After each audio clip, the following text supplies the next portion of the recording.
Bueno, pues cuéntame cómo te llamas, dónde estás. Bueno, me llamo Ismael Rodríguez Lara, soy el autor de Pasajero, que es el libro que se presenta hoy, que es un poemario que hace un poco un viaje, de ahí el título, de lo que sería como la explosión inicial del mundo, que también tiene que ver con el nacimiento nuestro, hasta un poco el final del camino de la muerte, y propone pues, un viaje con una serie de poemas eh, que van un poco interpelando un poco al lector sobre diferentes vivencias y momentos de la vida. Y bueno, el poemario surge un poco a partir de empezar en un taller de escritura creativa después de la pandemia, que yo creo que a todos o a muchos nos dio por retomar hobbies.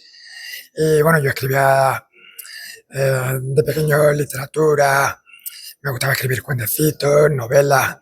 De hecho, sale la novela mía ya ahora para la Feria del Libro. Y empecé escribiendo poemas, que era un género que nunca me había atrevido a escribir. Vi que había como una colección de poemas bastante interesante y lo mandé a una editorial y lo publicaron, y entonces súper encantado con la idea de publicarlo y de presentarlo también en Marbella, que también era... Yo nací en Málaga, pero es verdad que mi madre es de Marbella, toda mi familia es de Marbella.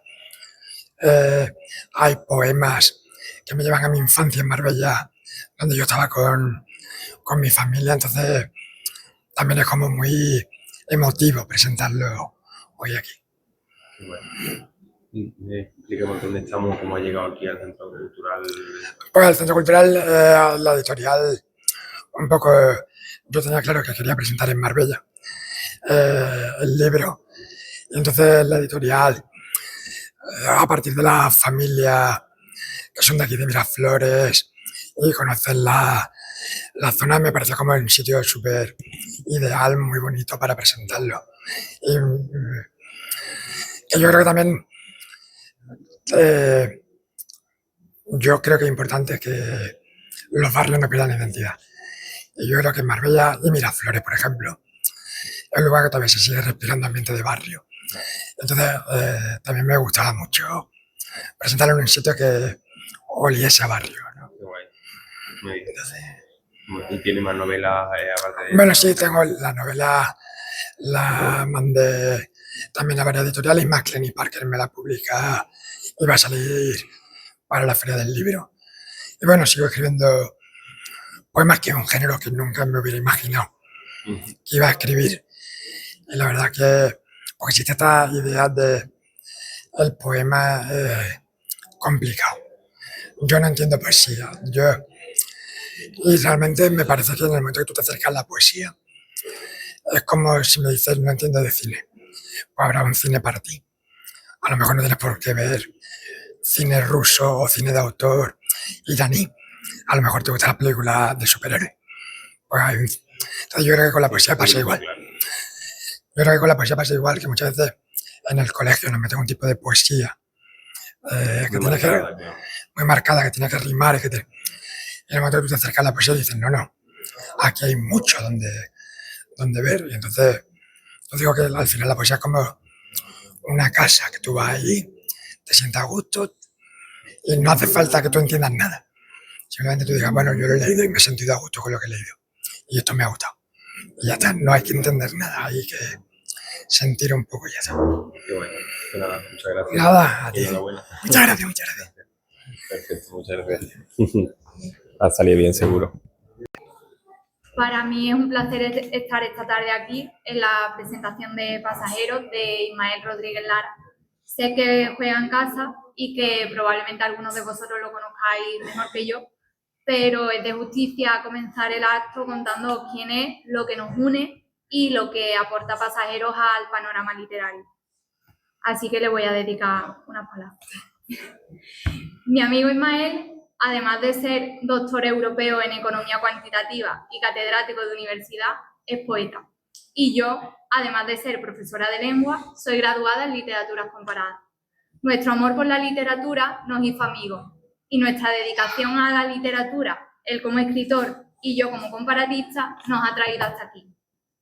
Qué orgullo que de entre todas las personas del mundo pensara en mí para charlar junto a él sobre su primer poemario. Quizás suene exagerado, pero os puedo asegurar que todas mis horas de estudio, que no han sido pocas, han merecido la pena por vivir un momento como este.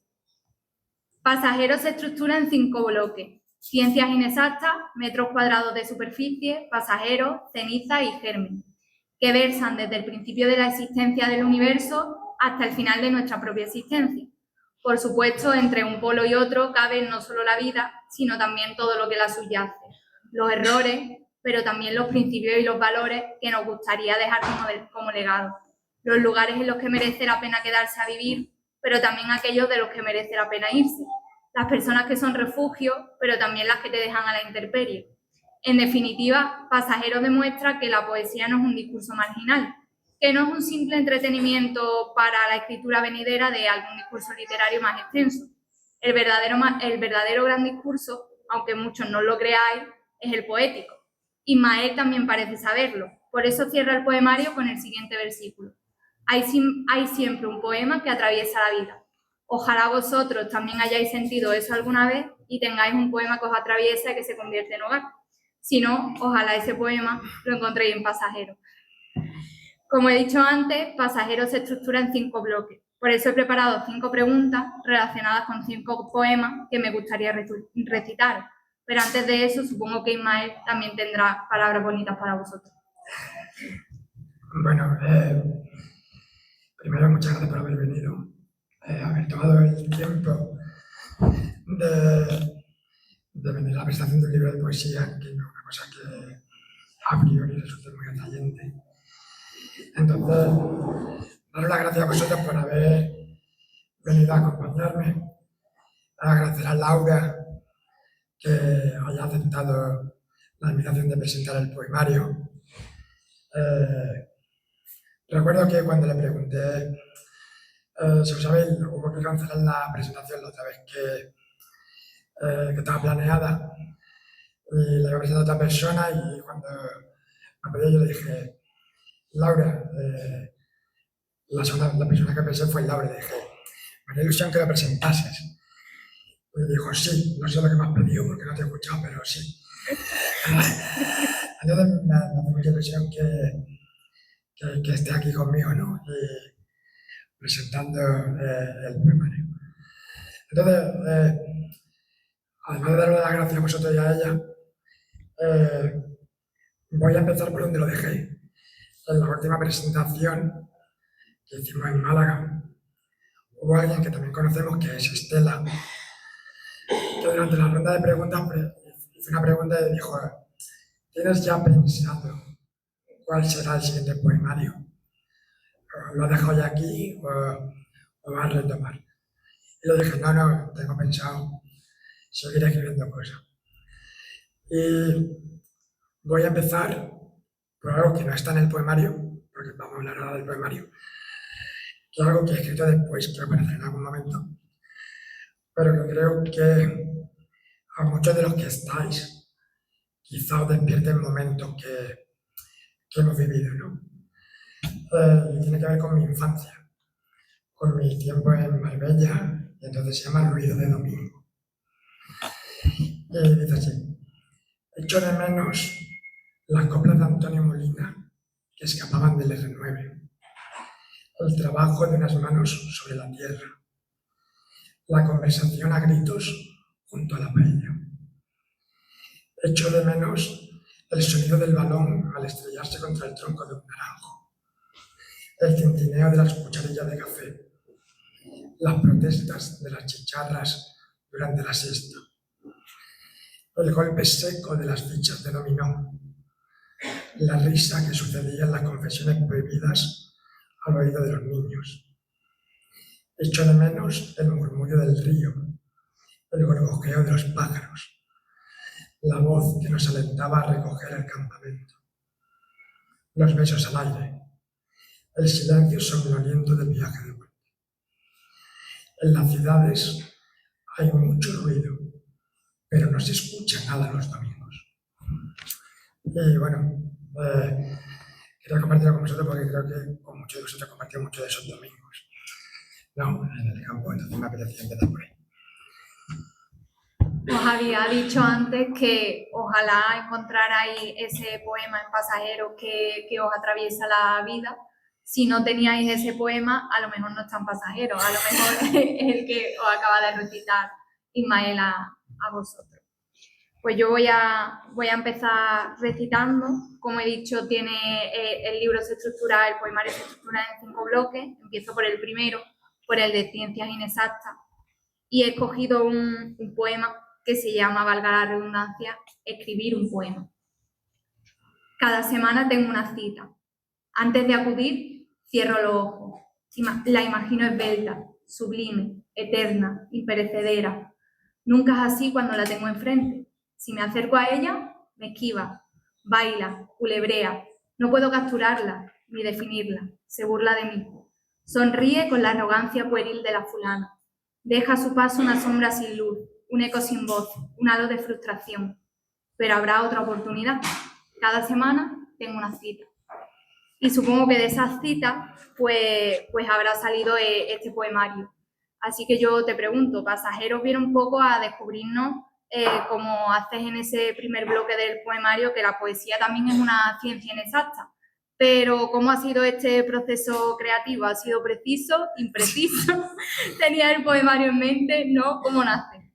Bueno, creo que el poemario surge de la casualidad, ¿no?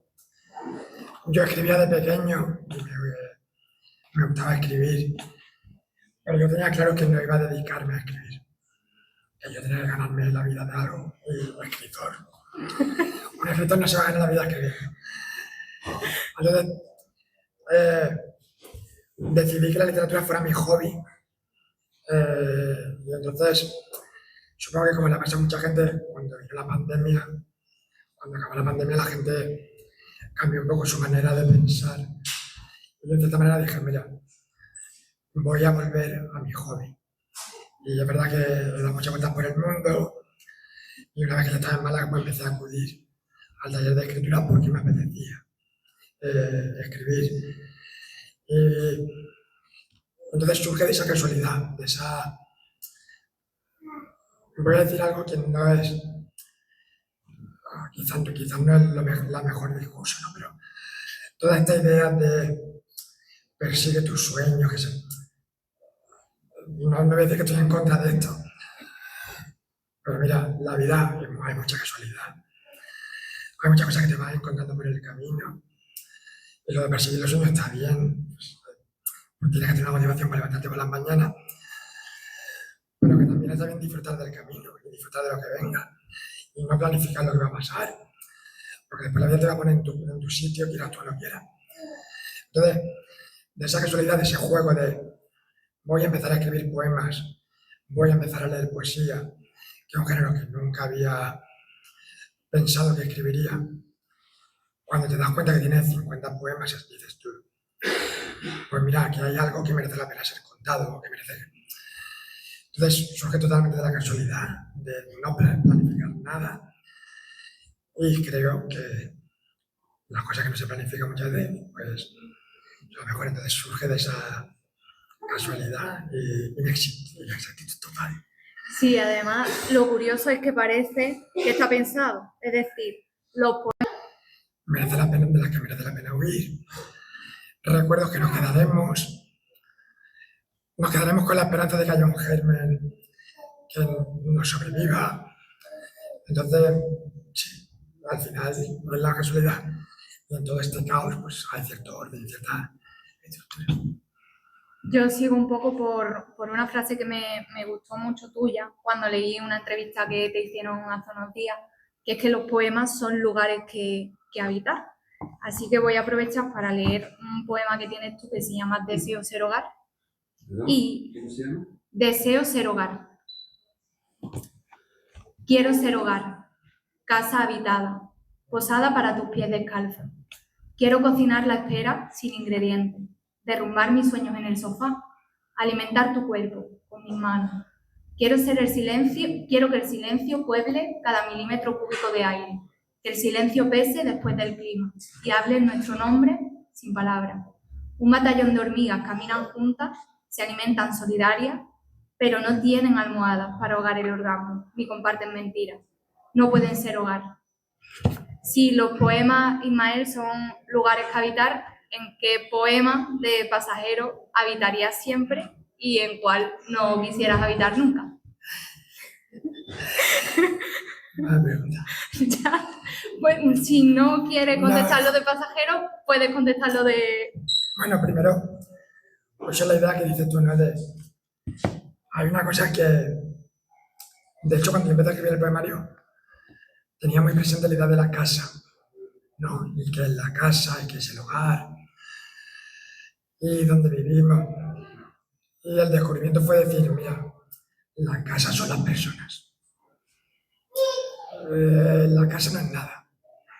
La casa es la persona que está en esa casa, que te hace que tú sientas eso como casa. No, entonces, yo, si tengo que elegir un poema en el que quedarme, pues me quedo en el poema de Pero tú, que es un poema para Jimena, o el poema de Mi casa, que es un poema para Vivi, porque son los lugares en los que yo me quedaría. Entonces, esos serían los poemas con los que me quedaría. Y procuraría huir de todos esos poemas, como por ejemplo el artículo 47, que es un poema dedicado a la casa, pero un poco a la gente que no tiene hogar, ¿no? De hecho, de los poemas que hay es el más tradicional como poema, con su rima y tal.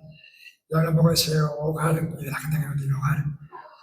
Entonces, de eso procuraría huir, ¿no? De esa idea de la gente que no tiene hogar.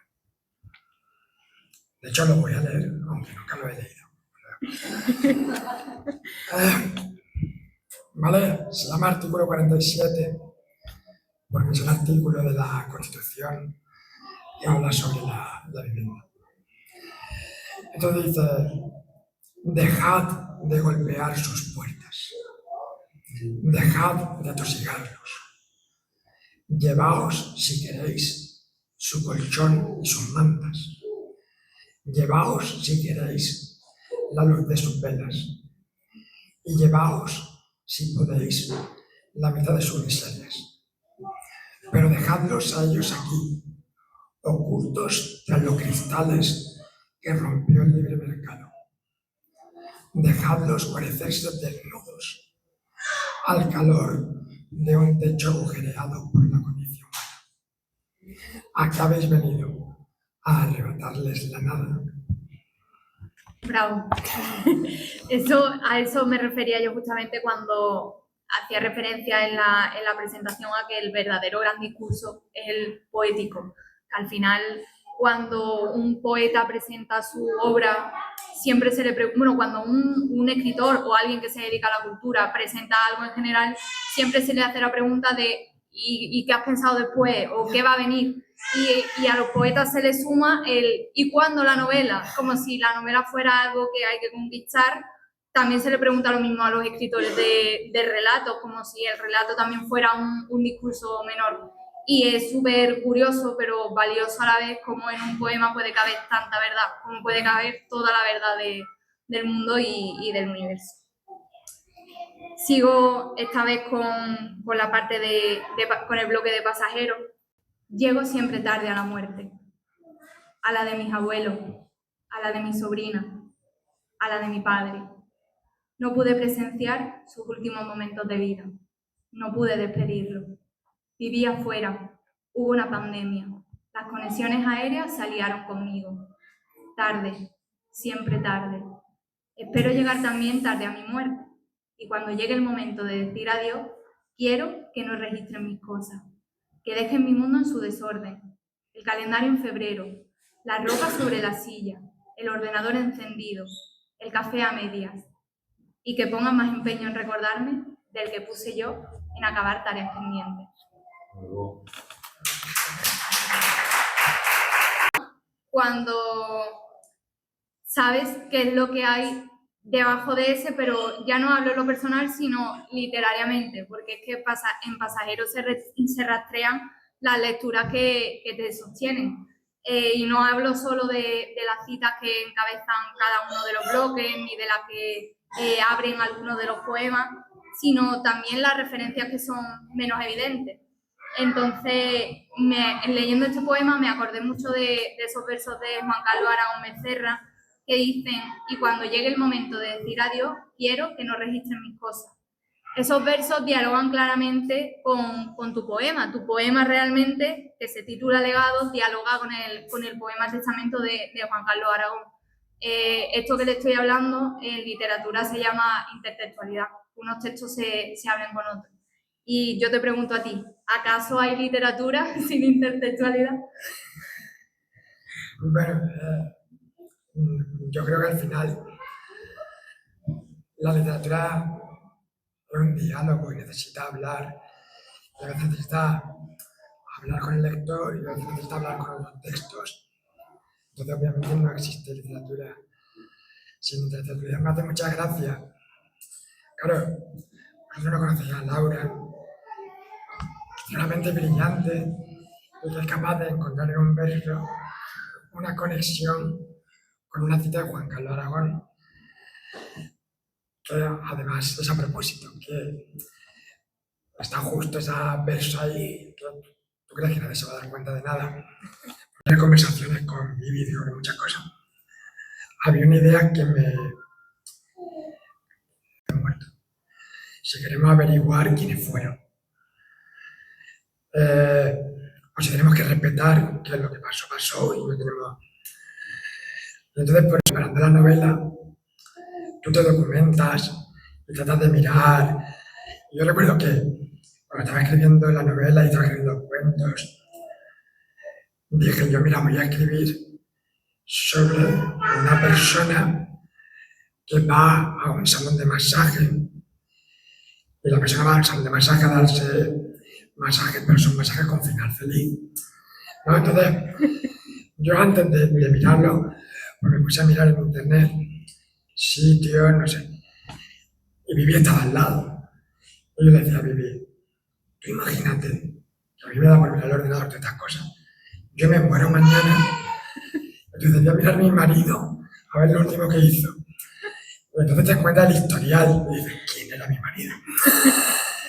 Entonces, toda esa idea sí que me causa, o sea, no tengo respuesta, ¿no? Pero sí que decía, me gustaría que dejaran el mundo como está y que no traten de averiguar quién fui, porque si yo no quise mostrarme en vida como era, no sé si tenemos ese derecho a querer conocer a los muertos. Entonces surge de ahí ese poema. Y enlazando con eso un poco, claro, estamos hablando de textos que hablan con otros textos, pero hay muchos poemas que tienen mucho de ti. ¿Qué parte de autobiografía y qué parte de autoficción hay en Pasajeros? Ay, bueno,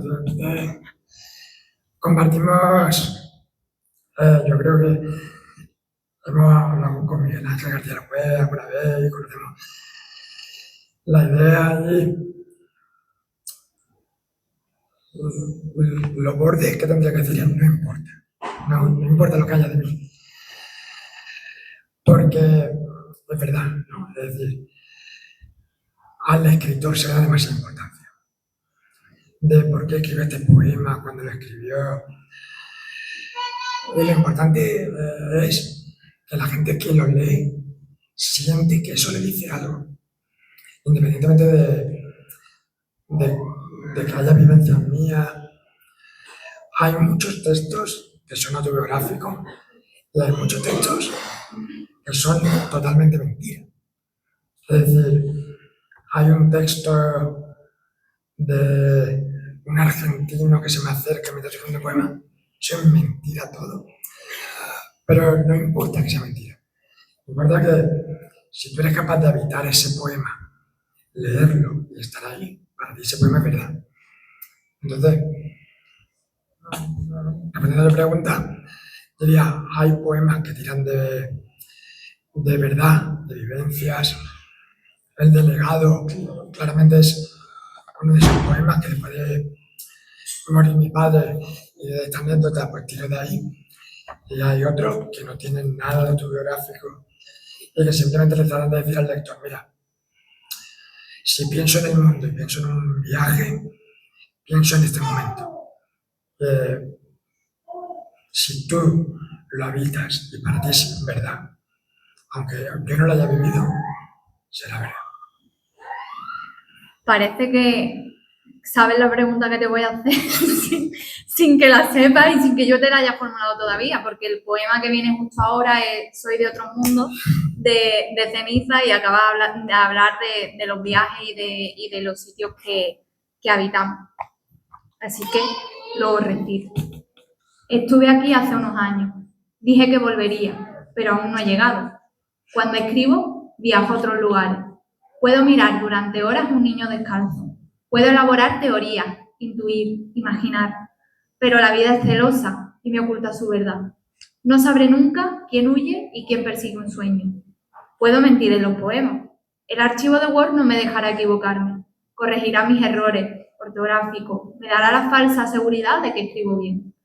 Cuando leo los versos de mi padre, no sé qué busco, ni siquiera encontrarlo. No sé quién me conocerá cuando me muera, qué habrá de verdad en lo que escribo. Tengo una única certeza, soy de otro mundo, nunca del mío. Por suerte, no hay ningún libro de poesía entre los 101 libros que hay que leer antes de morir. Eso me consuela. Y la pregunta es la siguiente. ¿Quién es el verdadero hombre del mundo? ¿El Ismael escritor o el Ismael lector? Porque claro, siempre se dice que cuando tú lees viajas a otro mundo y que eres capaz de evadirte de tu propia realidad y que tienes otra riqueza diferente, pero tú aquí hablas también de ser un hombre de mundo por escribir poemas y por habitar poemas. Entonces, ¿has descubierto más mundo escribiendo poemas e inventándote esas cosas que no conoces o leyendo literatura? Yo creo, es curioso, porque por ejemplo, cuando decimos que somos de otro mundo, todos hemos sido pequeños. Y cuando hemos sido pequeños, hemos sido de nuestro mundo. Y hemos jugado con muñequitos, y nos hemos pegado, y era nuestro mundo. Y eso era verdad. Y cuando nos vamos haciendo mayores, nos van robando ese mundo. Es decir, nos vamos haciendo mayores y tenemos que trabajar, producir, tener hijos, y desaparece nuestro mundo. Entonces, yo aquí digo, soy de otros mundos. Ese mundo puede ser escribir, ese mundo puede ser leer, pero creo que todos tenemos que ser de otro mundo. Y no volvernos idiotas de ser del mundo del Facebook, del Twitter y del Instagram. Volvamos a ser pequeños y volvamos a nuestro mundo y creemos nuestro propio mundo. Que este mundo puede ser irme a hacer deporte, pero es esta idea de... Yo encuentro ese mundo en la literatura, en escribir ficción, en inventar y en leer y en escribir. Pero me gustaría que la gente también fuera a otros mundos y volviese a cosas que para ella la van a desarrollar. Y como has dicho, ya hago la última pregunta y os dejo tiempo a vosotros para que preguntéis lo que queráis, para que compréis libros que están por allí, si no los tenéis.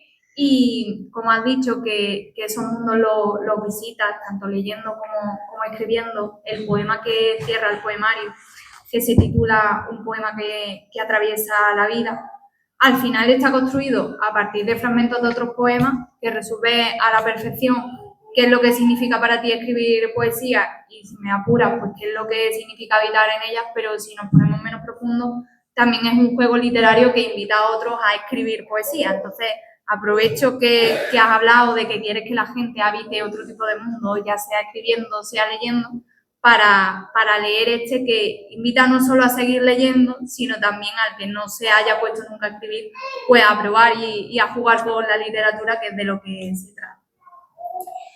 Hay frente a mí un espejo, aquí, hoy, ahora. No hay planetas ni galaxias, no está el sol. Veo un globo aerostático que no sabe volar. ¿A qué habéis venido?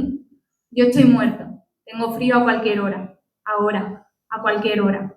Todo surge de un temblor, de un estallido, de un grito. Fragmentos imperfectos, nebulosa, humo, imperativos, subordinadas, juxtaposiciones. Gira el mundo a la velocidad de las artes plásticas. Y crezco, y crezco, y crezco, y me hago mayor. Ni una lágrima, ni una. El ocaso huele a café. No cambiaría mi patria, ni mi bandera, ni mi país, ni mi continente. Vuelven las playas a quedarse huérfanas. La mano de mi hija sostiene la mía.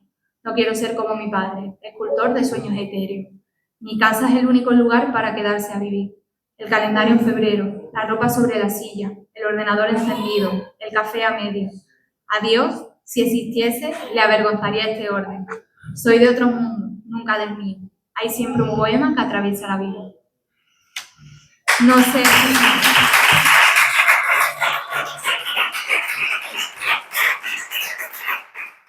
No sé si habéis retenido alguno de los versos que he recitado durante este ratito, pero bueno, de los que he leído, bueno, Ismael ha dicho ¿a qué habéis venido? Ahí no me acuerdo del título.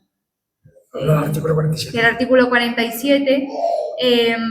Yo he leído el de Legado, en el que se habla del calendario en febrero, la ropa sobre la silla. Está súper guay que una vez que os leáis el poemario, pues se cierre con ese poema y vayáis reconociendo los versos de los distintos poemas de Pasajero.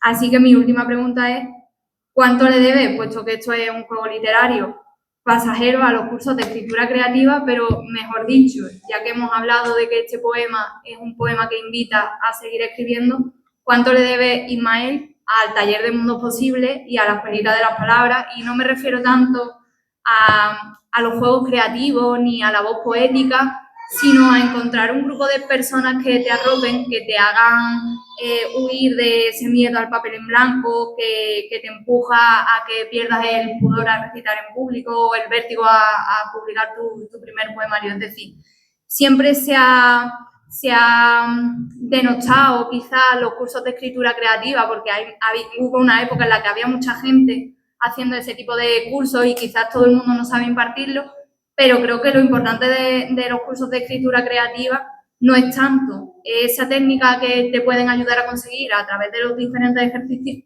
sino la gente que conoces ahí y que te arropa y que te hace seguir avanzando en la escritura.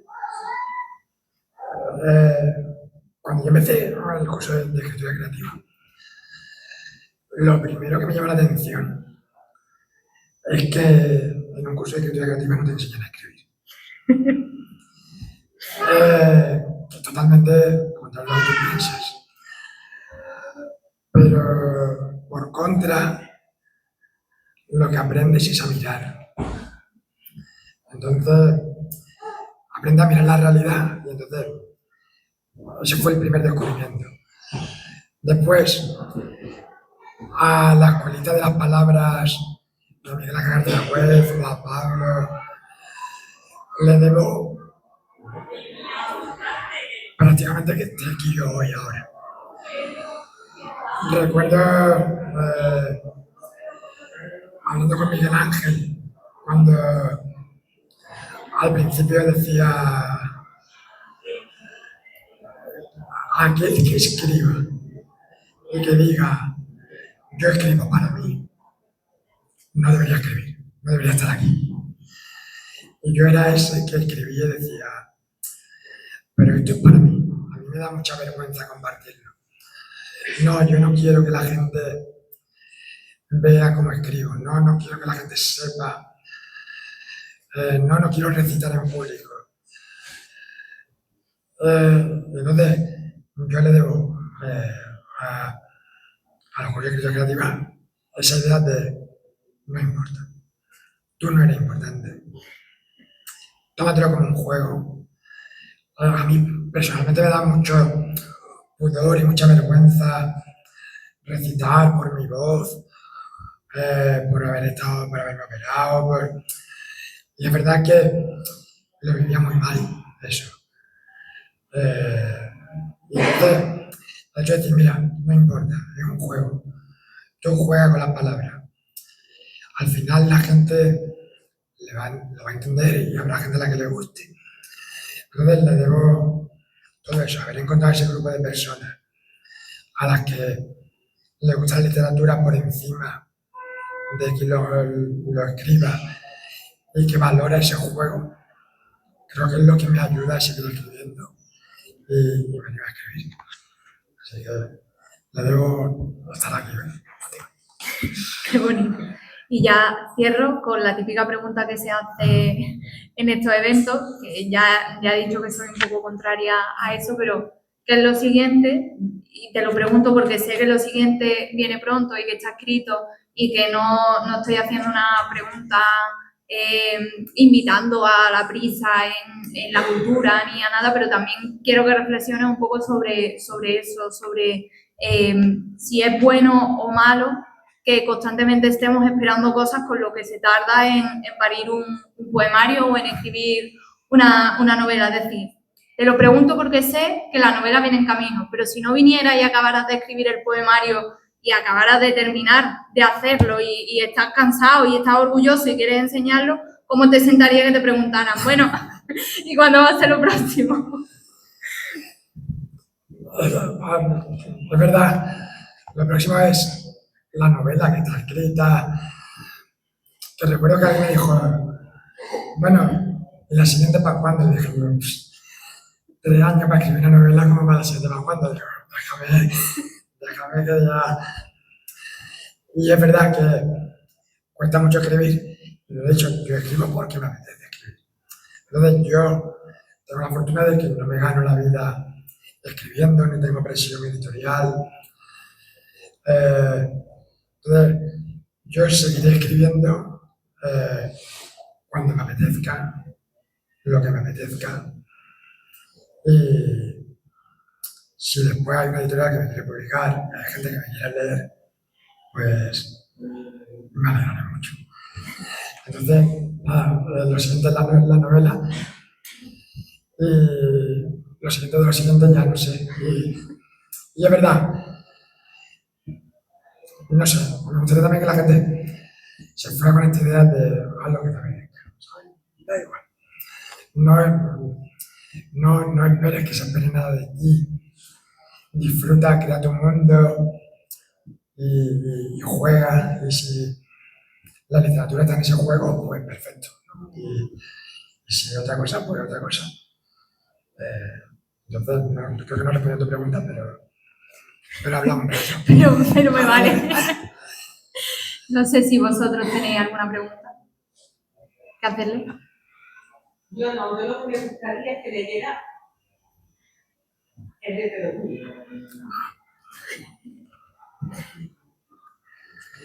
Jimena no está, ¿no?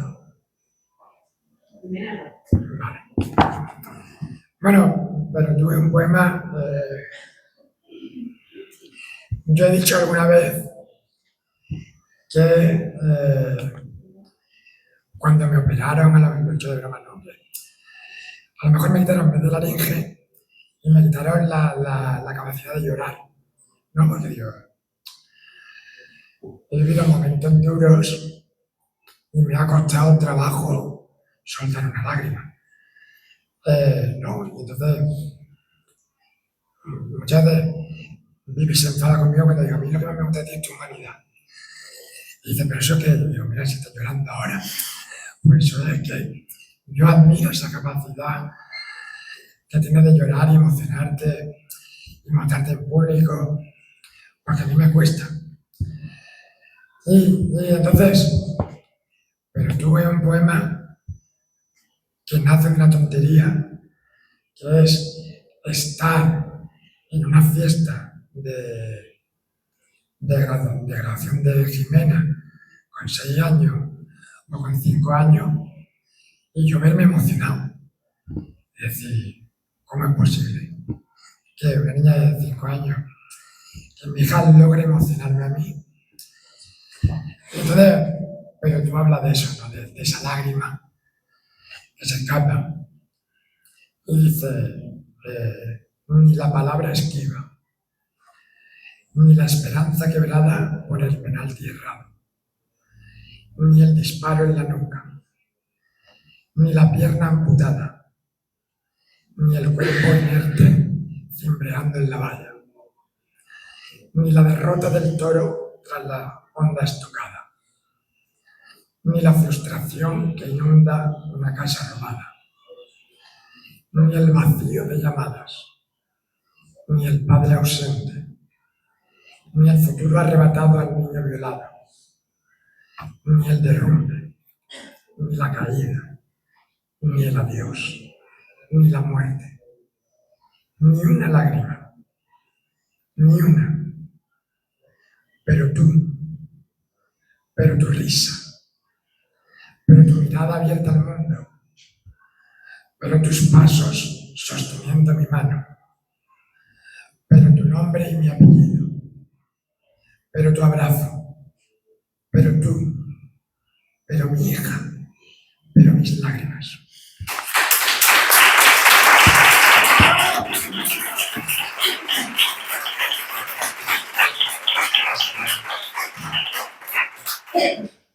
Yo voy a aprovechar, bueno, si quieres decir algo. No, iba a decir que cuando hice el poema, que me está muy orgullosa del poema. Y le dije, pues léelo tú. Sí. El martes. El miércoles era bueno, la mitad. Y ya el jueves era como, mejor lo he hecho. Entonces, Yo ya que tu madre te ha metido en una encerrona, Es que es mi preferido. como te he preguntado antes, ¿cuáles son los poemas en los que tú te quedarías a vivir? ¿Cuál es lo que querrías habitar? Y has dicho, pero tú, y has dicho mi casa, pues bueno, ya vamos a aprovechar y que Vivi llore un poquito más. me he hecho la hora de mi casa.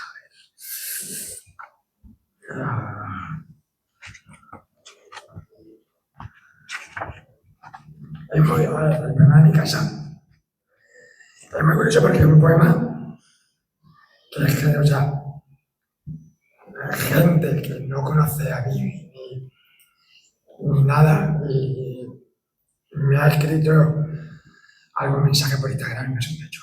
Y me ha encantado ese poema. Entonces, te das cuenta de lo importante que es que alguien haga suyo ese poema y que no tiene por qué hablar de ti un poema. ¿Vale? El poema empieza con una cita de Javier, con un trocito de una canción de Javier Rival, que dice, tengo el mapa del tesoro, tengo el palacio del moro para llevarte a vivir. Y el poema dice, mi casa tiene los ojos marrones y los pies pequeños. Despierta el sol cada mañana. Refunfuña pidiendo 5 minutos más antes de empañar con rímel su belleza. Mi casa sobrelleva en la mochila la desgana de los días que son siempre demasiado largos. Y por las noches leo un cuento luchando por evitar que sus ojos se cierren antes de comer perdices. Mi casa viste de franela de invierno, oculta bajo el edredón su pijama corto. Cubre mi frente con un paño de agua fría si tengo fiebre. En verano, mi casa tiene una terraza que huele a vermú y cerveza. Deja correr el aire y escucha canciones que no sé bailar. Mi casa es mía, y cuando estoy en ella, no importa que Júpiter tenga un anillo, que la gravedad pueda medirse con un número, o que las leyes de Newton relacionen la masa y la distancia de dos cuerpos. Porque si habito mi casa, el diccionario se despoja de calificativos y deja de existir la palabra huida. Mi casa es el único lugar para quedarse a vivir, aunque lluevan lágrimas cuando leo mis poemas.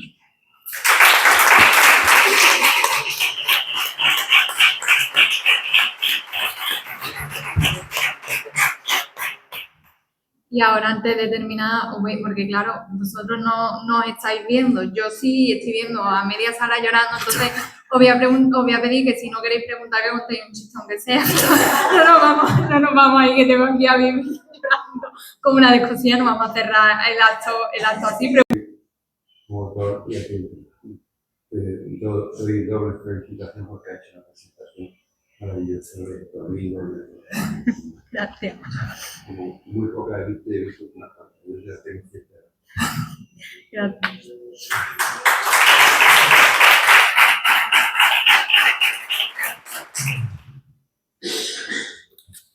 No sé. Me quedo con la de la pandemia. Con la de... De la pandemia. De cuando no puedes despedirte. A ver, voy a leer el de... Vale.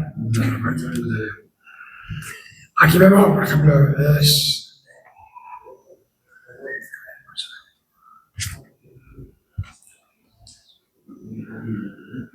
¿El de Viajo sin maleza o el de azul? Es un poema totalmente contrario a todo lo que hemos leído. Y el típico poema que, si la gente me preguntase de qué va el poema, yo diría, no lo sé. Vale, es un poema que no sé de qué va. Que cada vez que lo leo va de una cosa diferente. Vale, se llama El lado azul del corazón. Dice, sale un vuelo cada 7 minutos. No todas las personas que suben al avión están vivas. Yo estoy muerto. Tengo frío a cualquier hora. Ahora, a cualquier hora, estoy muerto. Esperar me da hambre. Leer me da hambre. Me gustaría pasear de madrugada, fotografiar gatos callejeros, mirar a la cámara y hacerme un selfie. Chis. Los seres sin voluntad son seres libres. Pueden callar. Tú eres una hoja arrastrada por el viento. Me gustaría dirigir tus pasos. Mis versos son gritos ahogados. Son aviones en una pista de aterrizaje, esperando el permiso de la torre de control. En este avión hay 6 salidas de emergencia. Tengo frío a cualquier hora.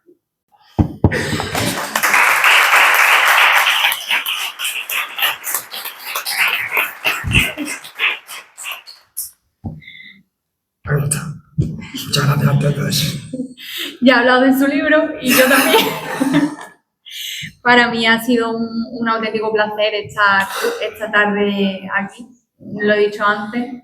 Yo sigo estudiando porque hasta que no me saque la plaza para profesora de lengua, pues tendré que seguir estudiando.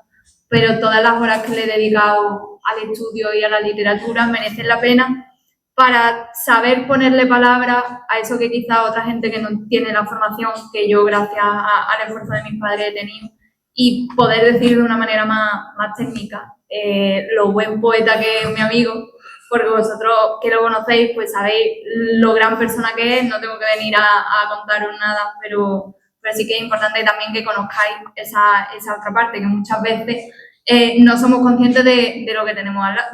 Yo soy perfectamente consciente de que es un tío para comérselo a besos, pero claro, yo hasta que no he leído lo que había estudiado aquí, digo, madre mía, mi amigo ha hecho todo esto, entonces creo que era una buena oportunidad para que vosotros, que lo queréis tanto y que lo conocéis también, os deis cuenta también del tesoro que tenéis en casa y de cómo escribe y de cómo maneja las palabras. Así que para mí, tener ese orgullo de venir a mostraros una parte que a lo mejor no conocíais tanto, porque también la poesía es un discurso que no todo el mundo se atreve a leer, pues estoy súper agradecida. Así que muchas gracias a vosotros y a mi amigo por haberme dado la oportunidad.